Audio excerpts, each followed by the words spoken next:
Okay, this is just a quick update to let you guys know my current situation and position.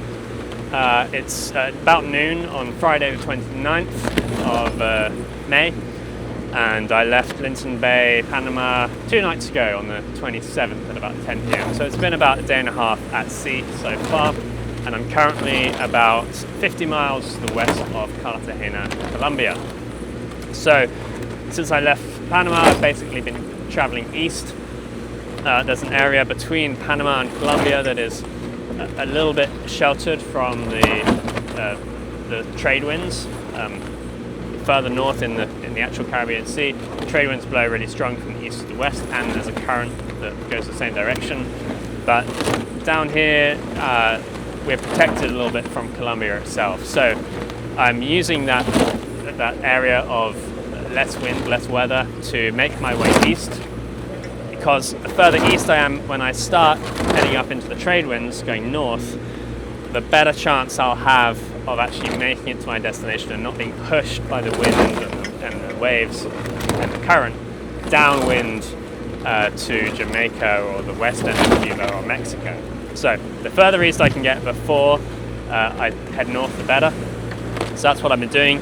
Unfortunately, because it's an area of less wind, I have been motoring most of the time. I've had the engine on probably 80% of the time. I did get some good sailing in yesterday for a bit, but mostly I've been motor sailing. But right now, as you can probably hear, the sails aren't doing anything. We've just got about 4 knots of wind. Oh, dolphins. Just saw a dolphin jump there.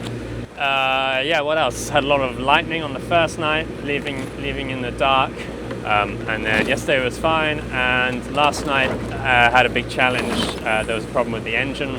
The fuel filters were showing a high pressure on the vacuum gauge, and then the engine, I changed the fuel filters, but it didn't help. The engine was still starving of diesel, and eventually it actually stalled.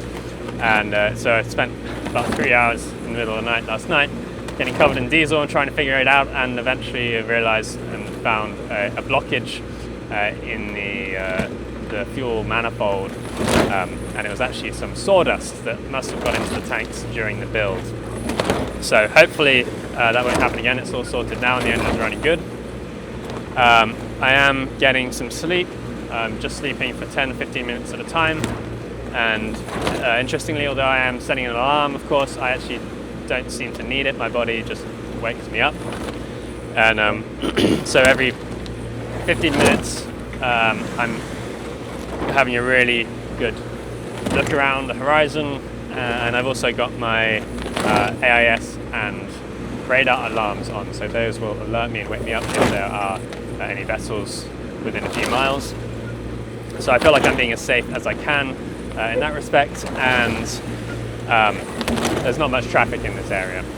So sleeping only 10 minutes at a time though does take its toll. I'm a bit tired, not feeling too bad right now. Feeling pretty good actually. I want to thank everyone for the really nice, positive, encouraging response to yesterday's video and this plan. I was a little bit nervous about talking about this mission. I really strongly considered just trying to do it without publicizing it, because I was aware it could look like I was, just trying to do it for the drama or something. But I realized that actually, if I didn't talk about what I was doing, it would just look like I was going to Cuba for fun or as a tourist, which would be even more crazy and stupid than what I'm actually doing. And I can't actually hide the fact that I'm going to Cuba or trying to go to Cuba, because I need to leave my AIS on for security reasons. Obviously, if there's military vessels in the area around Cuba, I want them to know who I am and where I am and what I'm doing, where I'm going. So that automatic identification system is on, and people at home can track where I am. I'll leave a link so you can do that in this video description. But obviously, if I just didn't talk about going to Cuba at all, people would still see that I'd been to Cuba, and that would raise a lot more questions than answers, I think. So I'm just trying to be transparent about what I'm doing, and I think that's good for security reasons as well, to be honest. I've got a decision to make now, actually, about if I'm going to turn north into the trade winds soon, which will mean I'll get to sail sooner and then have to burn less diesel, which will be a good thing because I have to conserve my diesel because I can't get any in Cuba. Or the alternative is to continue motoring east for another 100 miles to Santa Marta area and then turn into the trade winds later. And so that would use more diesel, but I'd come into the trade winds about 100 miles further east, which would be much better for my angle and make it more likely that I'd actually make it to my destination without having to go all the way around Jamaica or fight into the wind later on, which would be much, much harder. So a decision to make this afternoon.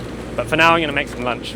And yeah, that's it. Thanks a lot for watching. Thanks for supporting. Thanks for all the good feedback and encouragement. It really does actually make a big difference. And thanks to everyone who's supported this channel. I'll see you guys next time. Cheers.